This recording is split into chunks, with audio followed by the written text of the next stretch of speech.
nesse sofrimento, e é claro, né, a iluminação não vinha. A transcendência não chegava, só sofrimento, só sofrimento, só sofrimento, sofrimento, sofrimento. Um dia, e ele foi ficando magro, magro, magro. Cara, olha, meninas, se vocês estão me ouvindo aí, quer fazer um bom regime para emagrecer pra caramba, coma bosta, né? Coloque bosta no seu regime. Tenha certeza que você vai emagrecer rapidinho. Rapidinho por quê? Você vai comer pouquinho, assim, né? Você não vai querer comer um pratão de bosta, né? Você vai comer um pouquinho, aí emagrece rapidinho. O Buda, segundo a história, né? Tinha uns 40 quilos só. Magrelo, igual aqueles iogues que você vê na Índia. Magrelo, tudo arrebentado, não tem mais nada, só osso. Ele era assim. E aí a história conta que ele foi tomar banho no rio. Presta atenção, aí começa o dia, aí vai ter o dia da grande partida, que ele vai abandonar essa seita. Como que ele abandona essa seita? Como ele sai desse buraco que ele se meteu?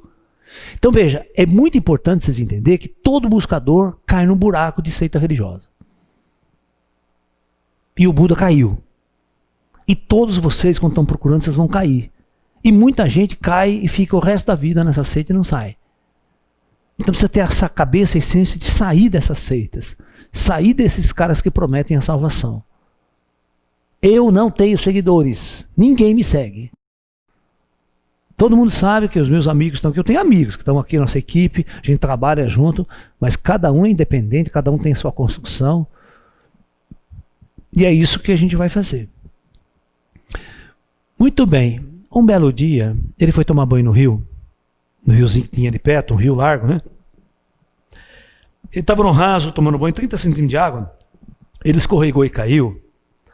Ele estava tão fraco, mas tão fraco, mas tão fraco, que ele estava se afogando em 30 centímetros de água e não tinha forças para se levantar e sair daquela situação. O que aconteceu? Umas pessoas, vendo ele se afogar, foram lá correndo, retiraram ele da água e puxaram ele para a margem do rio.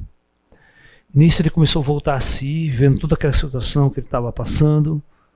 Tá a transmissão, eu tá travado. Tá. Então, o que acontece? O Buda estava se afogando em 30 centímetros e foi retirado. Quando ele percebeu que ele estava morrendo naquela situação, ele estava morrendo, ele viu um barco que estava descendo o rio, um barco, tinha umas pessoas nesse barco, e nesse barco tinha uma pessoa afinando um instrumento de corda. Um instrumento de corda indiano da época. O cara estava tem, e de repente a corda arrebenta, pá, do instrumento. Quando o Buda observa isso, ele tem a grande sacação na mente dele, a grande sacação. Olha que louco, como existe o sincronismo das coisas, tá? Existe o grande sincronismo de tudo. Se isso não tivesse acontecido, se não tivesse passado aquele barco, se não tivesse arrebentado aquela corda, ele talvez teria morrido naquela seita lá. E esse foi o motivo para ele largar a seita. Porque ele percebeu naquele momento que se aquele instrumento tivesse com a corda frouxa, aquele instrumento não serviria para nada, não daria um som harmônico. Mas se a corda estivesse esticada demais, ela arrebenta também. Então foi exatamente que Buda compreendeu, a partir daquele momento, que o verdadeiro instrumento para tocar com perfeição e harmonia tinha que estar em total equilíbrio. Não muito esticada e não muito frouxa. E ele fez essa comparação com a vida dele. Ele falou, puxa vida, eu quase morri aqui. Eu estou indo num extremo, então a minha corda se esticou tanto para um lado que ela ia se arrebentar. E eu ia morrer aqui, não ia conseguir iluminação, nem amor, nem felicidade, nem a verdade. Então, como construir o verdadeiro caminho para a luz e para a espiritualidade, seguindo esse princípio da harmonia? Então ele percebeu que a partir daquele momento, ele compreendeu que a jornada espiritual deveria ser como um instrumento musical afinado de uma forma perfeita e harmônica. Você não pode nem tanto para o material e nem tanto somente para o lado espiritual. Todas as vezes que você se desloca para um lado, você está em profundo desequilíbrio e desarmonia, isso não vai te levar a nada. Então, a partir desse momento, o Buda constrói o primeiro cerne budista de toda a sua jornada e de toda a sua pregação no futuro, que é considerado o caminho do meio. Ok? Então veja bem, quando o Buda descobre e constrói a ideia do caminho do meio, ele não era nem monge nem iluminado. Ele era um asceta que quase morreu nessa história. Mas aí ele já percebeu que o que ele estava fazendo estava errado. Estava completamente errado. Uma jornada espiritual não precisa ser assim, de sofrimento, de angústia, né, de martírio. Você não precisa comer bosta para ir para a luz. É isso que ele percebeu, que uma pizzinha, né? Papá, coisa que vai bem para o espiritualista também. Você está entendendo? Então, nós vamos encerrar esse bloco, né? Porque agora o que vai acontecer? Siddhartha Gautama vai se levantar dali, vai dirigir-se até 2 líderes da sua seita, que na sua seita tinha 2 grandes mestres, 2 líderes, e vai dizer para eles assim: olha, eu sinto muito, mas a partir de hoje eu estou abandonando este campo e vou procurar a verdade de uma outra maneira. É óbvio que esses 2 mestres começaram a encher eles de injúria. Você é um fraco, porque você está nos abandonando, você não conseguiu ter a força suficiente para vencer todas as barreiras, as dificuldades, você não pode fazer isso, você tem que continuar aqui, você tem que se esforçar, você tem que comer mais bosta, que você está comendo muito pouca bosta. Claro que não foi isso. Não, mas você imagine o discurso do homem, né? Tentando manter você, o Buda querendo sair dali, e o cara tentando manter, né? Qual o argumento que o mestre vai usar para o cara ficar na seita, né? Pô, você vai continuar comendo, vamos então cortar sua bosta pela metade. Cara, é só dando risada, cara. Só dando risada para entender a situação da época. Aquela situação, né? Esse diálogo com os 2 ali, quebrando pau. Ai, meu Deus do céu, por isso que eu dou risada hoje das coisas. Porque nós somos seres humanos tão frágeis, cara. A gente é muito... Na verdade, a gente é muito burra. A gente é burro, cara. A gente cai em cada buraco, né? E aí, então, Siddhartha Gautama, ele vai sair desse lugar e vai... Você acha que ele vai procurar uma outra seita? Vai procurar outro guru, outros mestres? Né? Porque ele podia ficar pipocando de seita em seita, como muitos de vocês fazem até hoje aqui, né? Fica 3 anos no Espiritismo, depois vai na Rosa Cruz, depois vai na Gnose, depois vai na Umbanda, depois vai no Candomblé. E a coisa não se resolve, sempre fica naquela eterna busca, como a gente diz, né? Eu conheço tantos espiritualistas que chegam para mim: eu já fiz tudo, já fui lá, já fui papapá, sou da Rosa Cruz, já fui não sei o que, já fui não sei o que. E aí, conseguiu iluminação? O cara, não. É. Então, o Buda vai fazer o seguinte: ele vai largar de tudo, vai romper e vai fazer uma jornada solitária. Ele vai caminhar, não é depois de meia hora já está iluminado, não, tá? Ele vai continuar sua jornada solitária, vai caminhar pela Índia até um belo dia, ele vai se sentar na sombra de uma árvore e vai ficar ali 40 dias e 40 noites. Sem sair, sem comer e sem beber. É isso que diz a lenda. É a mesma história. Esse 40 dias é muito engraçado, né? Porque isso aconteceu 600 anos antes de Cristo. Aí quando Cristo vai jejuar no deserto, ele fica 40 dias e 40 noites. No deserto, jejuando, enfrentando seus fantasmas. Aí Jesus enfrenta o demônio, essa coisa toda, né? E acontece que Buda, a história do Buda é idêntica. É idêntica, o discurso é o mesmo. Por isso que eu acho, né, que aquilo que aconteceu com Jesus, o roteiro e a história está mal contada. É muito uma cópia do que já existia antes. Buda, então, fica 40 dias e 40 noites enfrentando uma jornada interna, uma jornada interior. enfrentando tudo, até que um belo dia, Buda então consegue aquele salto quântico, aquela abertura de consciência, e a gente diz então que o Buda se ilumina. O Buda se ilumina. E nós temos que discutir aqui o que significa iluminação. O que é iluminação? O que aconteceu com o Buda depois que ele se iluminou? Entendeu? Então, após Buda se iluminar e se encontrar com a verdade, ele sente que ele tem um grande compromisso com a humanidade. E o primeiro compromisso que ele diz ter, que ele assume ter, depois que ele se ilumina, ele vai descer a montanha. Sabe onde ele vai? Ele vai no antigo campo de mortificação da carne, onde ele comia bosta. Tá? E vai se sentar com os dois mestres dele.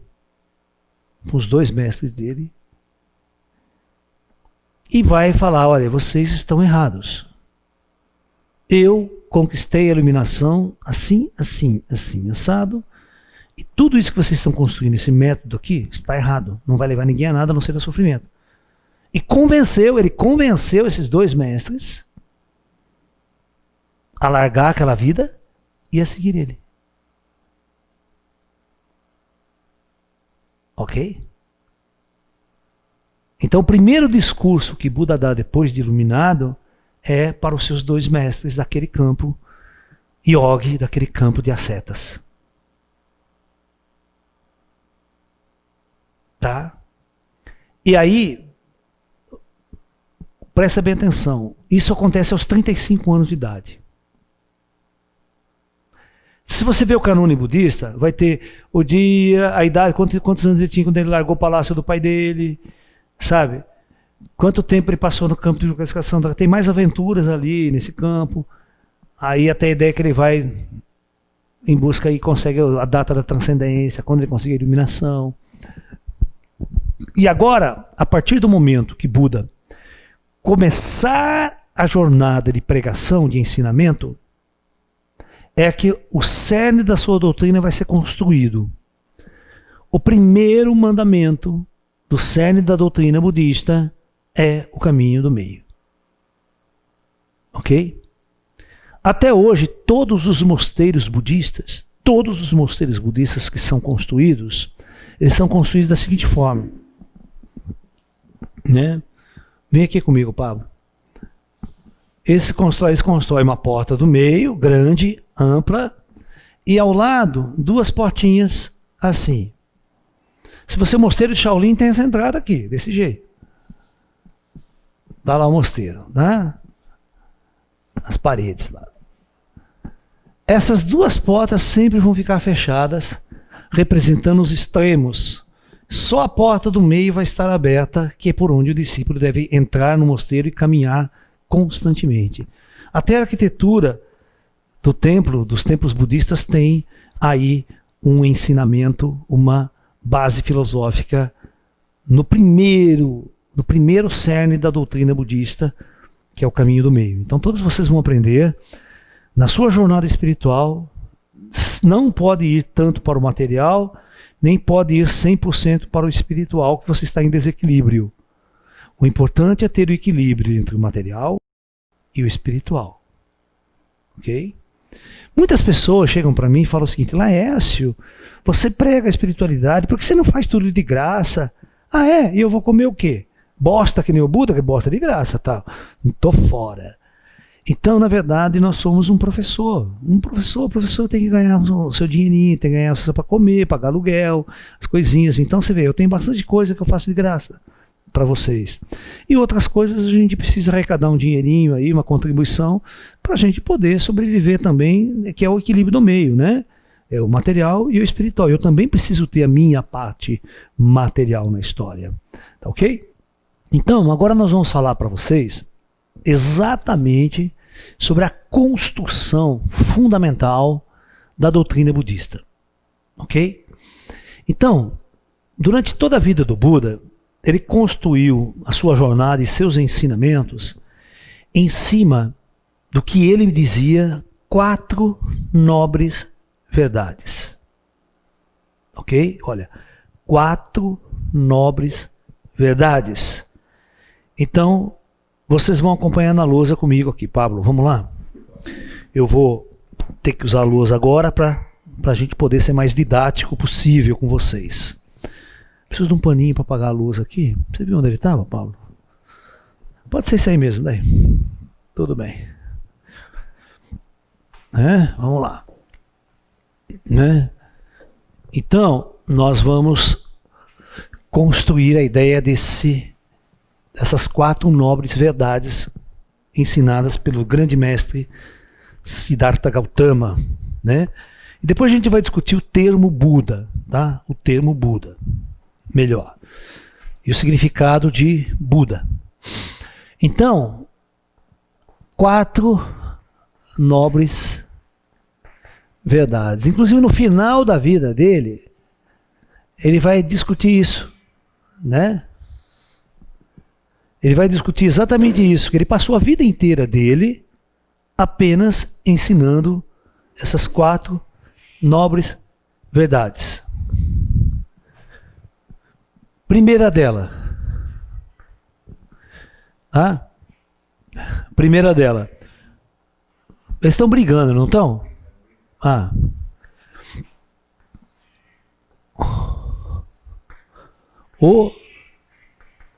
Separa a hora que eles começam a brincar, eles estão brigando.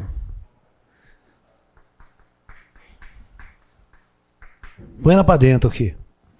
Então veja bem. Tem uns gatinhos meus que estão brigando aqui, fazendo uma arte aqui. Tá? Então, veja bem. A primeira nobre de verdade de Buda é essa. Primeira, o sofrimento existe. Então significa o seguinte: toda alma encarnada nesta dimensão planetária Terra vai passar por um processo de sofrimento. Esse sofrimento ele pode ter muitas facetas, milhares de facetas. Você vê um indivíduo que está em depressão hoje aqui, está em profunda depressão, está sofrendo. Quem está em depressão não está feliz, né, Pablo? Não é verdade? O Pablo que está aqui, é psicoterapeuta, tá? Psicólogo. Se vocês precisarem de um terapeuta, um psicólogo, já pode encaminhar para o Pablo aqui. Começou a ficar meio desviado, nem manda para o Pablo aqui, né? Você está entendendo? E o Pablo é legal porque ele tem toda essa visão oriental também, toda essa visão espiritual que a gente tem. Então é um psicólogo diferenciado. Então, a nobre verdade, o sofrimento existe. Então significa que é o que o Buda constatou. A partir do momento que ele andou, saiu do palácio do pai dele, ele viu todas as mazelas da raça humana, do sofrimento humano, né? E você perceba, eu tô assistindo um seriado aqui, Marco Polo, tá? Quem não assistiu aí, assiste que é legal, quem gosta da velha China, né? Você vai ver quem que era Gengis Khan, Kublai Khan, os negros no carniceiro, cara. Os negros eram aqueles imperadores, aqueles neguinhos mesmo, né? Como os negros achavam que era o Deus no mundo, cara. Você tá entendendo? Como pra matar uma pessoa, empalar neguinho, cortar a cabeça, era normal, essa coisa do dia a dia. Olhou meio torto pra ele, tá, né? E esse seriado se passa na época do Kublai Khan, que é o neto do Gengis Khan. Tá? Porque tudo não prestava, você tá entendendo? Você sabe que o Gengis Khan ele é considerado o maior garanhão da história, né? Os cientistas descobriram que 90% da humanidade tem o gene do Gengis Khan. Porque ele pegou tantas mulheres, mas tanta mulher, o pessoal acha que ele deve ter tido 1 milhão de filhos. Que ele fez muito filho, e isso disseminou no mundo, entendeu? Na norte da Ásia, tudo lá, e o gene dele foi passando para um monte. Então eles acham que hoje todos nós temos o gene do Gengis Khan na história, né? Todas as raças do planeta Terra têm parte do Gengis Khan na história aí, né? Mas era uma carnificina a vida de invasão, de guerra, de sofrimento, de escravidão, certo? Quando o nego te escraviza, jogava dentro de uma masmorra, você ficava lá, né? Anos, tudo naquele sofrimento, naquela... Na Idade Média nossa, você vê tanto disso também, né? Aqui na Europa, tal. Você está entendendo? Então, o sofrimento é inerente a essas questões. Ou você fica doente, ou você tem dores terríveis em seu corpo, ou você sofre torturas, você sofre opressão, ou você fica angustiado. A nossa vida aqui, você não é massacrado, nem vai para masmorra, mas a depressão, a angústia e a infelicidade de estar numa sociedade e não estar contando a felicidade, né? Você tem um familiar que morre, um ente querido que falece, você passa por um sofrimento terrível, né? Um sofrimento de perda, perdi um namorado, perdi uma namorada, ela me abandonou, tomei um chifre desse tamanho na cabeça. Todo mundo passa por experiências de sofrimento. Então, eis que o Buda constatou: o sofrimento existe. É inevitável para qualquer indivíduo que está encarnado neste planeta, nessas condições kármicas, não sofrer, não passar por uma experiência do sofrimento. É como se o espírito estivesse lá no astral, lá ele não sofre, não tem sofrimento lá, ele não sabe o que é isso. E ele desce para viver uma experiência dessas situações, dessas sensibilizações, tudo que ele vai vivenciar, para viver o sofrimento. Né? Segunda nobre verdade do Buda. Né? A causa do sofrimento, a causa desse sofrimento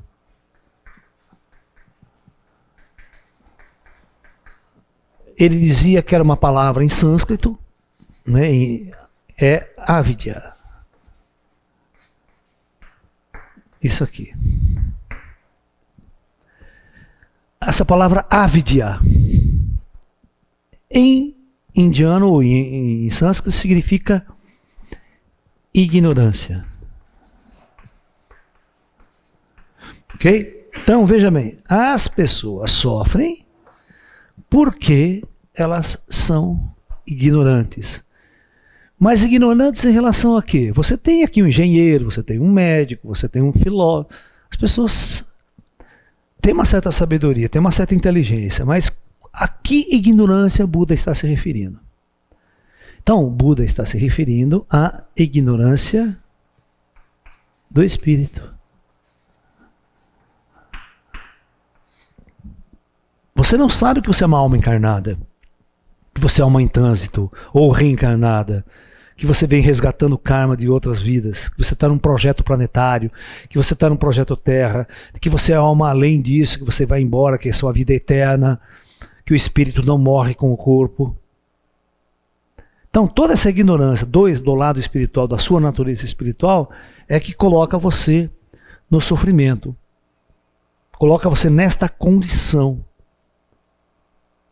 E o dia que os indianos chamam a reencarnação, né? A reencarnação para o indiano significa estar preso à roda de samsara. Então, samsara é samsara, é com E. Aí quando vai escrever no português, a pessoa usa N, né? Porque não tem M antes de S, né? Então tanto faz, mas é samsara o termo. Que significa, samsara significa a roda da ilusão. A roda que tudo se repete. Então veja bem, se você é um rei numa encarnação, né? Aquele rei todo poderoso, manda matar todo mundo, tortura, tal, eu todo poderoso, seja o Deus na terra, né? Na próxima você morre, como todos os indivíduos morrem, não importa se é rei poderoso, se acha que é Deus, se acha o que é, ele morre. A próxima encarnação dele, ele vai encarnar aqui embaixo. A roda gira. Ele vai viver todas as mazelas e todas as opressões de um outro rei, como ele fez com alguém que estava aqui embaixo quando encarnado. Isso significa um resgate kármico. E essa roda vem girando, ora ele pode estar aqui, ora ele pode estar aqui, ora ele pode estar lá em cima de novo. E essa roda, ela tem um giro eterno, ela tem um giro constante. Então, essa reencarnação, essa roda de samsara, que leva ao sofrimento. Então, o Buda diz que você sofre porque você tem uma certa ignorância de que você é um espírito que está reencarnando sucessivamente, e essas reencarnações sucessivas está intimamente ligada a suas ações. Que em sânscrito, olha, presta atenção, significa karma. Vocês têm que entender que a palavra karma e o conceito kármica é indiano. É indiano, é hindu, não tem nada a ver com o espiritismo kardecista. É isso que as pessoas confundem. O espiritismo kardecista, além de ele pegar essa palavra e interpretar mal, interpretar errado, não é de natureza kardecista. O karma é um conceito exatamente ligado à Índia, aos princípios indianos, à roda de samsara. E a karma, a palavra karma, sabe o que significa a palavra karma? Karma significa ação. Você está pagando karma, você está resgatando suas ações passadas. A palavra karma significa ação. Então você agiu de uma determinada maneira lá atrás, você vem resgatar. E hoje, essa ideia kármica na Índia é até agora. Se você agora você planta uma coisa, amanhã você colhe aqui nessa vida mesmo, precisa nem ser em outra. Então isso é muito importante, ter essa consciência, tá? É importante. Então, essa é a segunda nobre verdade. Agora vamos para a terceira. A terceira nobre verdade é o que Buda dizia, que esse sofrimento pode ter um fim aqui em vida, simplesmente se você eliminar a ignorância. Então a terceira nobre verdade é o sofrimento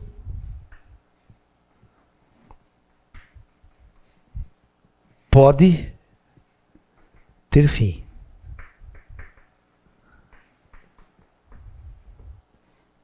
Ok?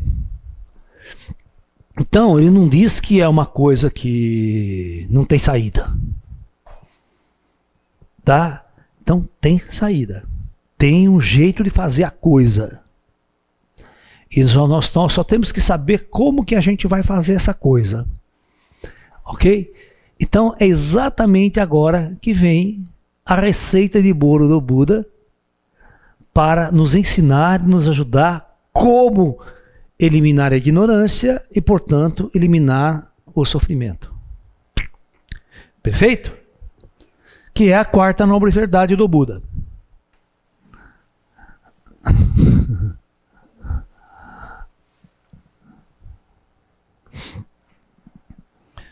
A quarta nobre verdade do Buda é o caminho óctuplo. Que Buda ensina 8 receitas de bolo, 8 receitas de bolo para você entrar na jornada espiritual e chegar à iluminação e à transcendência. Mas agora vocês vão mandar isso. Por que você escreveu no título da sua palestra 7 chaves para a iluminação e não 8? Vocês vão ver que tem uma aí que é meio redundante, é muito redundante para os nossos dias. E eu vou colocar 7 só. Eu vou até mostrar qual que é a oitava do Buda, vocês vão ficar coçando a cabeça. Tá? Então vamos lá. Que é redundante, ela bate, ela é meio parecida com uma é parecida com a outra, então até os budistas ficam meio confusos. Na época, talvez, eles achavam que tinha uma diferença muito grande. Bom, mas vamos lá. Então vamos lá. Qual que é o caminho óctuplo? São 8 sendas.